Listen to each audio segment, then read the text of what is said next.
Okay, hi everyone. Welcome to another episode of Be More, where we try to inspire you to be a little bit more of every role in the Salesforce ecosystem. And today, for our episode, we are talking Be More Developer. And I am very grateful that I am here with Life with Goldie here with Jonathan Fox. So, Jonathan, over to you to introduce yourself. Thank you, Tom. I really appreciate being on this session. Be more developer, be more everything. It sounds really fun, and I can't wait to dive more into it. So for those who don't know me, I haven't had the pleasure to meet. My name's Jonathan Fox.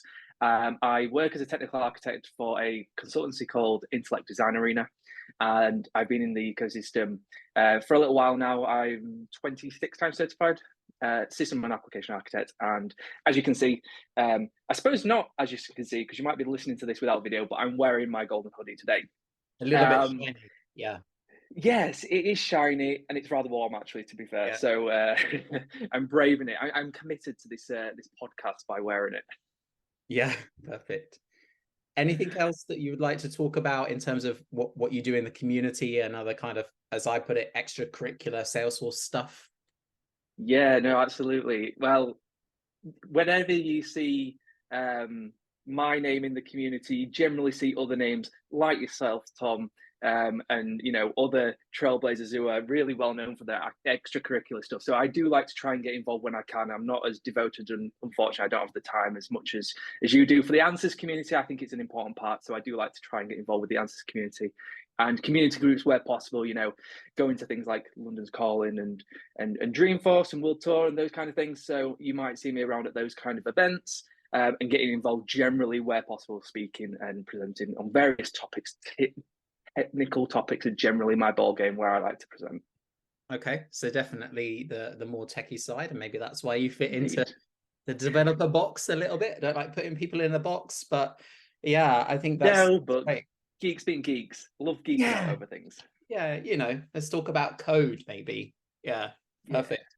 So talking about developers then and development, explain kind of a day to day in your role, what you're usually involved in. Is it writing code, stakeholder management, project management? How does that work in reality?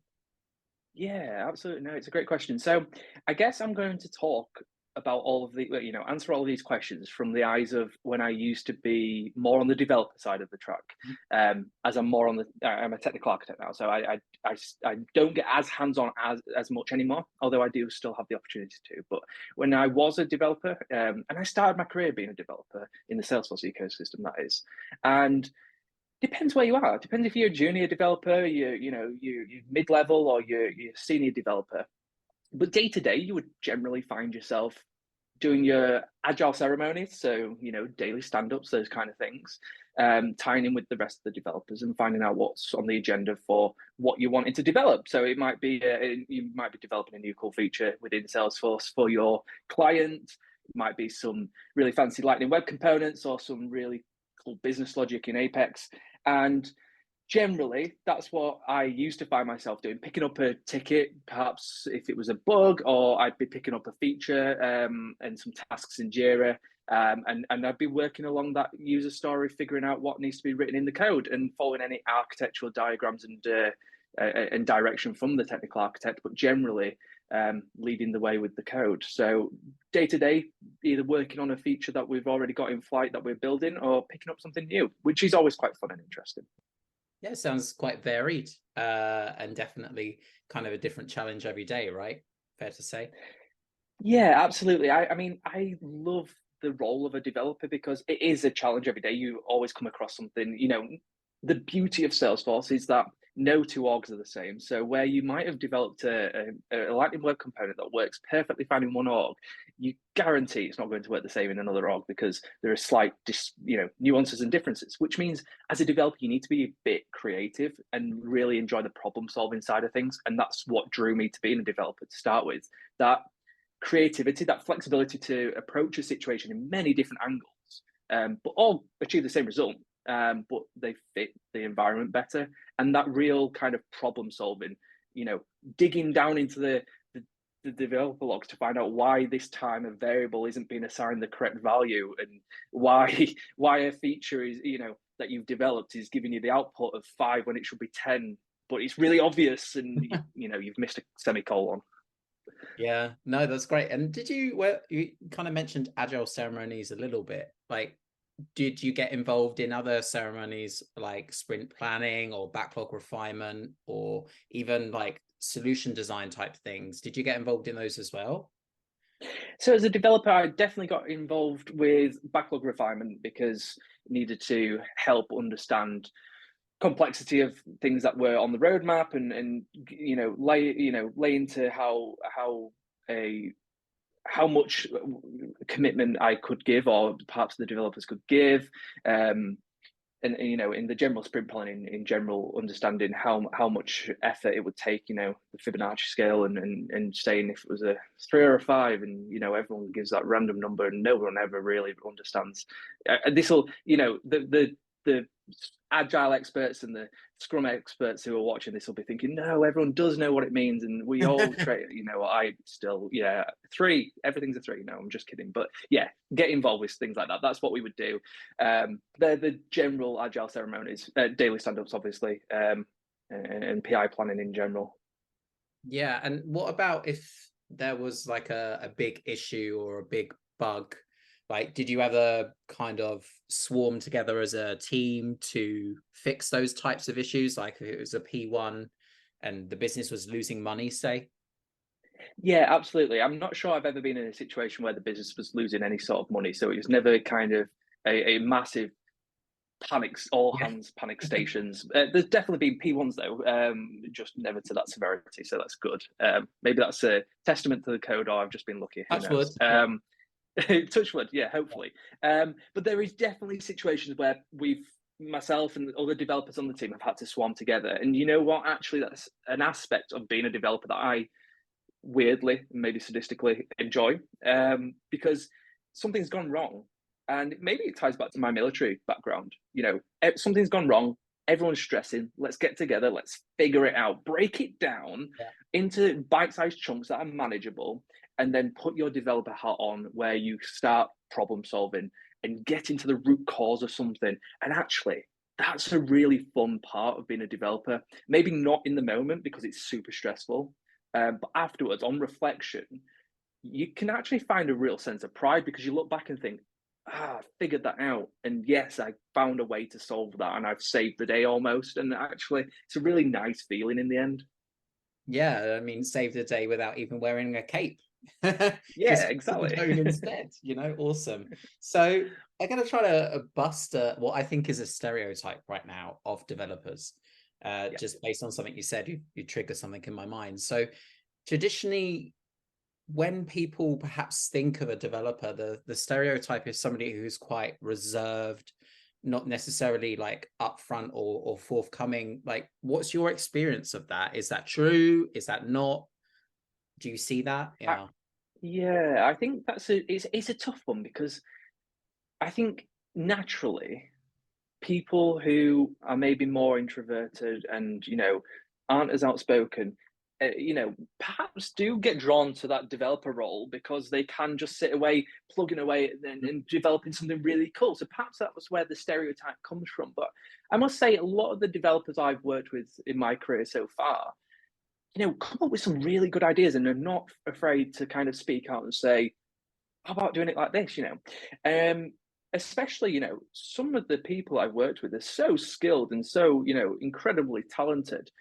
The way that they come up with a solution, the way that they can actually present it and display it to the business, and even take away some of that technical element so that people can understand it, and almost breach onto the consultancy kind of side of things. And Mm. perhaps one day they'll be an architect because it's a really cool skill to have. I do find that there are a lot of developers out there, and who don't fit that stereotype. I think it's probably across the technology ecosystem as a whole. Outside of Salesforce, other Yeah. technology stacks, you probably find that I probably would suggest that's probably the stereotype that you more readily encounter. But I think Salesforce is really good at bringing out people out of their shells, and because the community is so supportive of each other. So maybe you are an introvert and you really don't like speaking to people, being at the center of attention, and that's absolutely fine. But actually, I think because of how supported the Salesforce ecosystem is in the Trailblazer community, it helps you come out a little bit more and be, present you and be yourself, even if that's still an introvert, but be yourself and wear your personality on your sleeve. I think that's the difference between developers in the Salesforce ecosystem and developers as a whole. Do you think there's any difference of working as a developer at an end user than there is at a partner?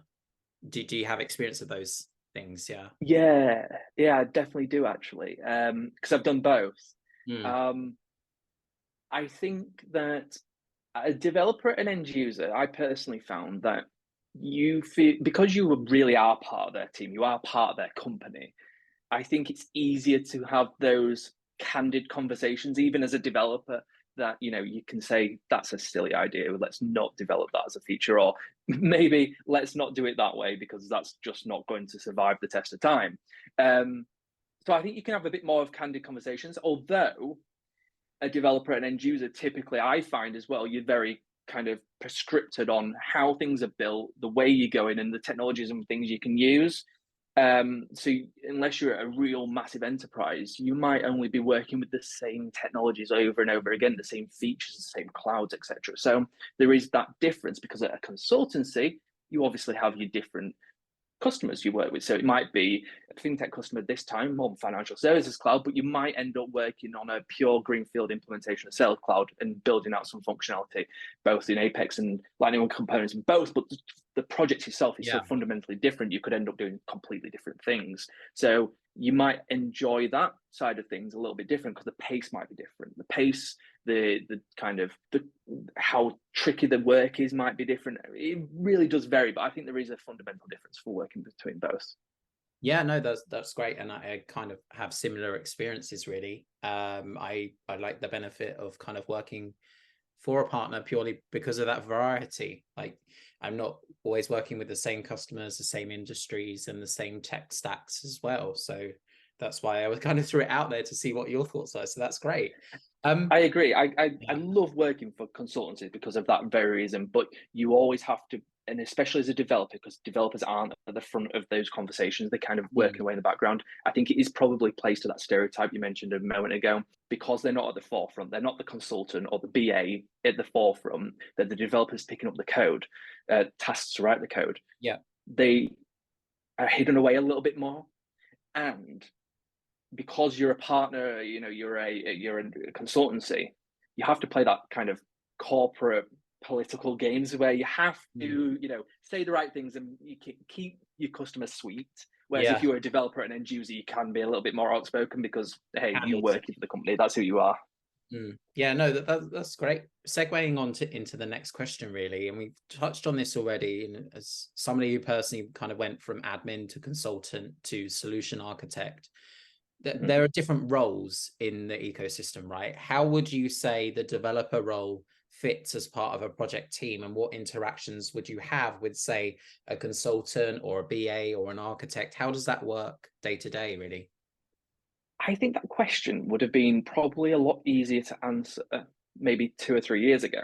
And I say that because, with the advanced technology of Flow and seeing that even get, even more powerful, release on release, you start actually blurring what a developer is. You start blurring the lines of types of, it was very easy for people to bucket. An admin does the general setup as an org, maintains a BAU of an org, and is very clicks not code. And then you had a developer who just wrote Apex and Lightning components, or Aura components, Visual Post Page, whatever.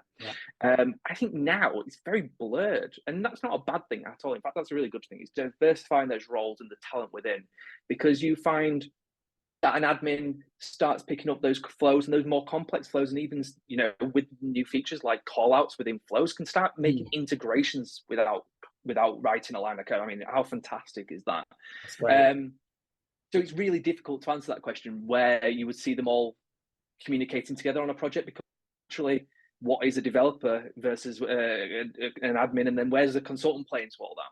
So I think it is kind of getting really blurred lines, but that's a really good thing. It's really good. Typically, though, what I would say is, I would see the consultants and the BAs doing the upfront requirements gathering, the building the user stories, figuring out what the business actually wants, and understanding the technologies involved, and finding out what clouds they need or what other platforms they want. Do they want DocuSign, or do they want Conga, and do they want own backup, or do we need Gearset or Capado? All these kind of things. And then I would typically say your solution consultants and your technical consultants end up starting to do the implementation. And then when it gets a little bit more complex in terms of functionality, you might see the developers picking up that custom bespoke stuff that is past the limits of clicks not code, really looking into that scalable, building out those complex business processes or integrations that you might have. And then obviously you've got your architects. They're out there doing the kind of high level designs of how features talk to each other and how to, data structures, all that kind of stuff, so that the consultants and the developers and the admins can build something robust, scalable, reliable, all those good things. Yeah, no, that's great. And it certainly relates to the Flow thing. Just last week, built an integration in Flow in 2 hours. I didn't even need to touch Apex. So it just creates exactly for you. It's amazing. Yeah. So it's amazing. And everyone, you'll ask that question on social media, how quick it would take a developer to write an integration. And they may say on the surface, it's just as quick to write an integration in Apex because they do it off the back, off the top of the head, write the class is dead simple. But actually then you've got the mocks, you've got the tests. And I know you don't need them, and we should probably still do tests with flows and stuff, but on the surface of bare minimum requirements, you're right, Flow can absolutely make an integration quicker. It might not be as complex as some of the things that you can do in Apex, and but on the surface, a simple basic integration, you're absolutely right. Look at the amazing scope we've got now for everyone to be developers and write those integrations. And what's your thoughts on OmniStudio? Because again, clicks, not code, to create components. That's basically what it is, right? What do you think about that? Yeah, again, it creates integrations, data manipulation, and UI components. I mean, and again, with very little code that you might need to know a little bit of how JSON structures, and other than that, you don't really need much more than that. And yeah, amazing. You don't have to be a developer or a typical developer, that bucketed stereotype developer, to be able to produce that. Yeah, a coder. That's a better way of putting it. You don't have to be a coder. So you're still a developer when you're building these things. But you're just not a coder, and that's absolutely fine. You're a declarative developer, and that's absolutely amazing. I think. Yeah, no, that's great. And there's tools out there as well, websites where you can check your JSON is valid, and other websites where you can generate kind of mock endpoints. So there's definitely tools to kind of help as well, don't you think?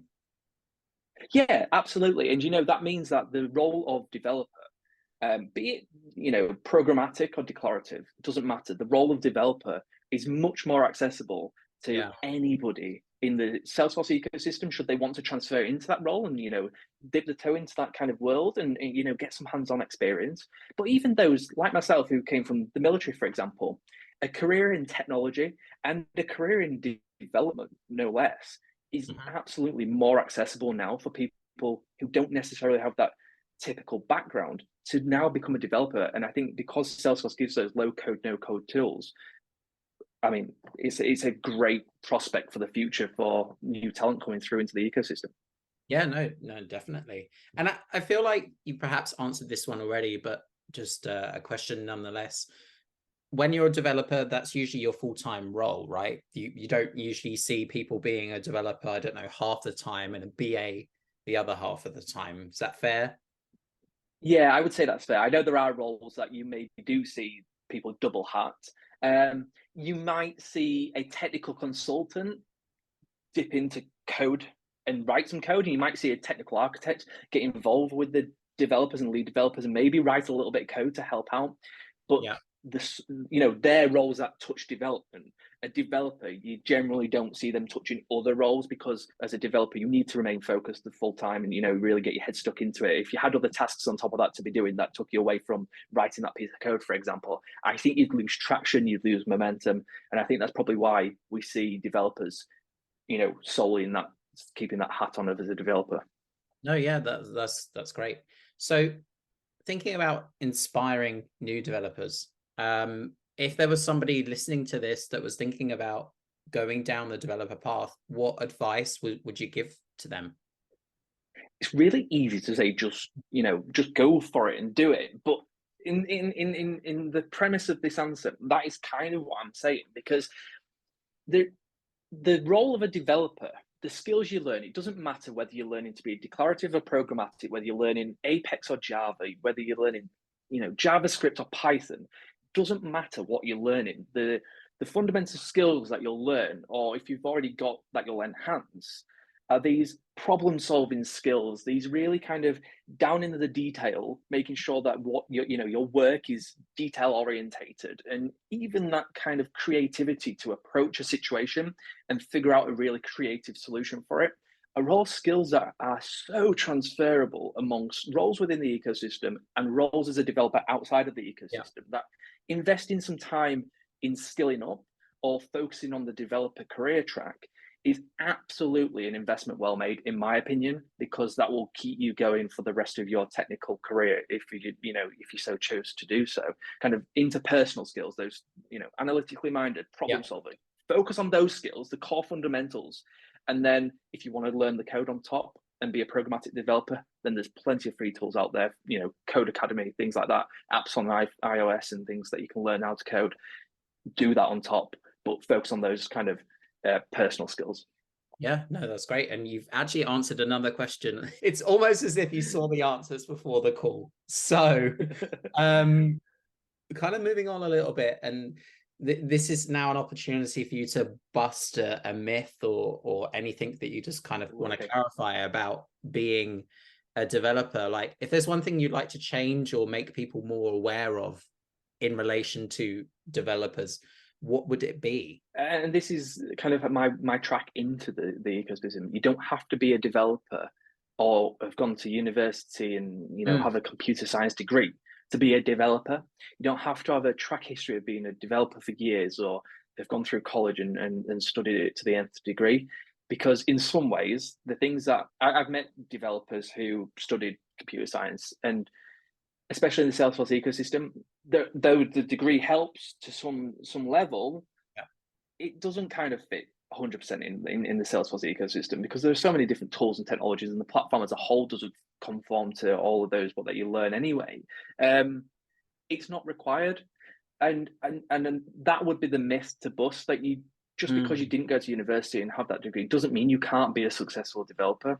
And being a developer itself, you'll find out in the world of technology outside of Salesforce that very few developers actually have any certifications. Salesforce is very certification driven and heavy, but just because you don't have a certification, I doubt you'll ever find a Python certified developer or a Java certified developer. Just because you don't have a certification doesn't mean you can't be a developer either and break into the ecosystem. I was in the army. I'd handed in my resignation in the army, and the notice period in the British Army is 1 year. So for that year, while still serving in the army, I taught myself how to code by using Code Academy. I got some Udemy courses to teach me how to build websites and these kind of things. And I was 100% self-taught, to the point where I was I could pass by as a junior developer, and that's how I landed my role. Just because you don't have that degree, there's other ways to do it. Teach yourself, build yourself a little gimmicky website that's a portfolio website. Show the skill. It's all about showing what you can do, even if that's not experience in the corporate world. Show your experience in a little project that you've done yourself, and that's how you can break into the ecosystem. The myth busted is you don't need a degree.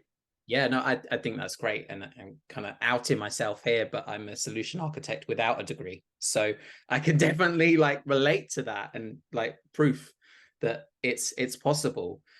Exactly.